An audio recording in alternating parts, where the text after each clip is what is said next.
¿Qué pasaría si te dijera que las traiciones, las batallas y las conspiraciones de Juego de Tronos no salieron en realidad de la imaginación de George R.R. Martin? Que mucho antes que Ned Stark perdiera la cabeza o que Daenerys soñara con dragones, ya existieron personajes reales que vivieron dramas igual de intensos, guerras igual de sangrientas y traiciones incluso peores que las de Poniente. Reyes derrocados, dinastías en guerra, bodas bañadas en sangre y familias que luchaban por el poder. En este vídeo te llevaré por un viaje entre la fantasía y la realidad, donde veremos cómo Juego de Tronos se inspira directamente en episodios muy concretos de la historia medieval de Europa. Prepárate para descubrir los secretos históricos que dieron vida a los 7 reinos, porque detrás de cada dragón hay una verdad mucho más poderosa que el fuego. Si te gusta la historia y todos estos temas, puedes suscribirte al canal y activar la campanita para que YouTube te notifique siempre que suba un nuevo vídeo. ¿Crees que eso de casarse entre hermanos para poder mantener la pureza de la sangre es solo cosa de dragones? Pues no.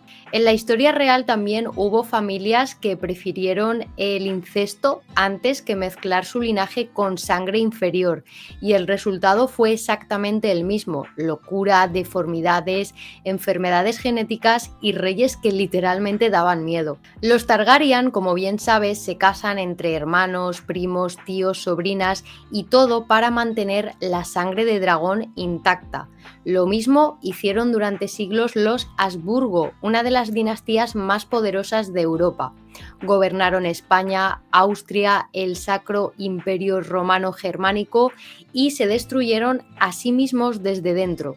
El resultado: generaciones de reyes con mandíbulas deformadas, personalidades inestables, infertilidad e incluso el caso más extremo de todos, el de Carlos II de España, apoyado el hechizado. Tenía un rostro tan marcado por la deformación genética que no podía masticar bien, aprendió a hablar muy tarde, sufría convulsiones y además fue incapaz de gobernar. Fue el final trágico de una dinastía que se encerró en sí misma, al igual que hacían los Targaryen con sus dragones. Si alguna vez pensaste que la lucha entre los Stark y los Lannister parecía demasiado para ser solo ficción, estabas en lo cierto. Detrás de esta gran rivalidad que marca toda la serie se esconde una guerra civil real que desgarró Inglaterra en el siglo XV, la Guerra de las Dos Rosas, una lucha dinástica entre dos poderosas casas nobles, los York y los Lancaster, que peleaban por una sola cosa: el trono. Ambas casas eran ramas de la familia real Plantagenet y sus símbolos eran literalmente dos rosas, una blanca, los Yorks, y una roja,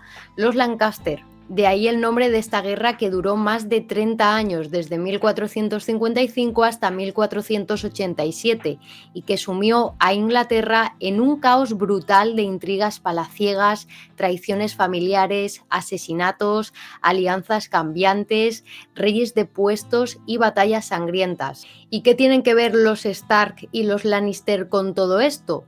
Los Stark, con su honor, sentido del deber y frialdad norteña, están claramente inspirados en la casa York. De hecho, los York venían del norte de Inglaterra y eran vistos como más tradicionales, más estoicos, más apegados a las viejas costumbres, como Ned Stark, que pone el deber por encima del poder, incluso si eso le cuesta la cabeza. Los Lannister, en cambio, son reflejo de los Lancaster, una familia rica, poderosa, muy ambiciosos, originarios del sur, con una presencia fuerte en la corte. Pero esto no es todo. El rey Joffrey Baratheon, inestable, cruel y odiado por todos, puede verse como un reflejo del rey Enrique VI, un monarca débil con episodios de locura, manipulado por su esposa y sus consejeros, incapaz de mantener el control del reino. De hecho, su ineptitud como rey fue lo que dio pie a la Guerra de las Dos Rosas. Y hay más paralelismos. Por ejemplo, la figura de Cersei Lannister recuerda bastante a Margarita de Anjou,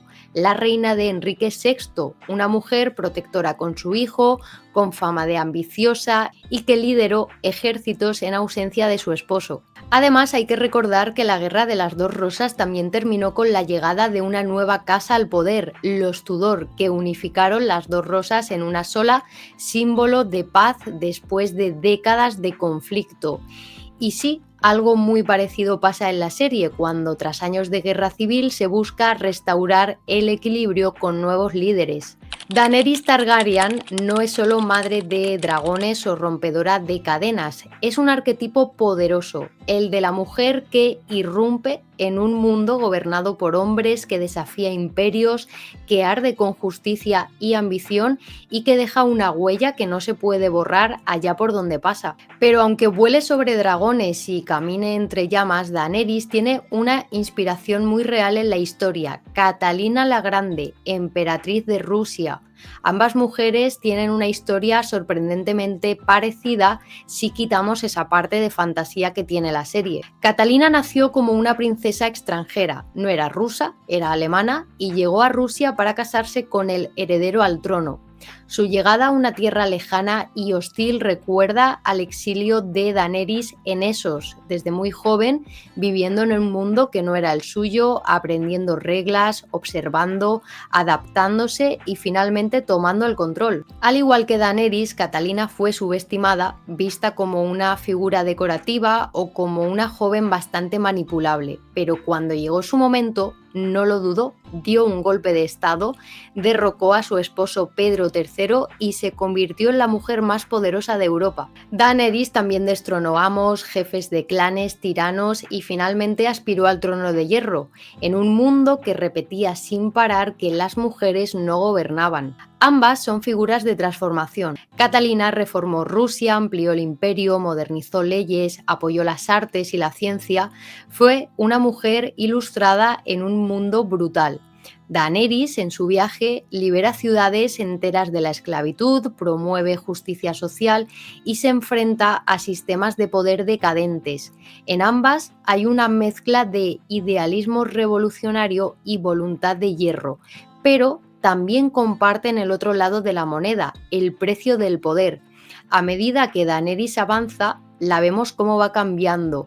Su sed de justicia se transforma poco a poco en la necesidad de obediencia. Ya no basta con liberar esclavos, ahora exige una lealtad absoluta. Sus dragones ya no son símbolos de libertad, sino armas de destrucción. Esta evolución refleja lo que ocurre muchas veces con grandes líderes revolucionarios. Empiezan como libertadores, pero poco a poco el poder los va cambiando. En la figura de Catalina la Grande también hay polémica y contradicciones. Aunque promovía ideas ilustradas, reprimió revueltas con puño de hierro, aplastó a sus enemigos sin piedad y dejó un legado autoritario disfrazado de modernidad. Entonces la pregunta es: ¿revolucionarias o tiranas? Y un dato curioso: Catalina tenía una obsesión con los caballos. Se decía que coleccionaba retratos de caballos, estatuas y que montaba con frecuencia como símbolo de poder y control. Daenerys, en cambio, tenía dragones, pero el simbolismo entre los dragones y los caballos en realidad es el mismo: conquista y dominio. Una de las imágenes más imponentes y memorables de Juego de Tronos es sin duda el muro, esa colosal barrera de hielo de más de 200 metros de altura que separa el mundo civilizado de los 7 reinos del caos salvaje que habitan más allá. Pero, ¿de dónde sale la idea de un muro así? En el año 122 a.C., el emperador Publio Helio Adriano ordenó la construcción de una gigantesca fortificación para marcar el límite entre el Imperio Romano en Britania. El muro tenía más de 117 kilómetros de largo, cruzando de costa a costa el norte del país, desde el mar de Irlanda hacia el mar del Norte. Era una frontera, un símbolo de poder y también un muro psicológico. Separaba el mundo romano del otro lado, una tierra que estaba habitada por tribus consideradas bárbaras, rebeldes, indomables. Eran los pictos. Los pictos eran unos guerreros feroces, con fama de pintarse el cuerpo antes de combatir y atacar con una violencia que causaba pavor entre las legiones romanas. Vivían en lo que hoy es Escocia y eran tan difíciles de conquistar por parte de Roma que Roma consideró, en lugar de seguir avanzando, levantar una muralla y dejar ese territorio sin dominar.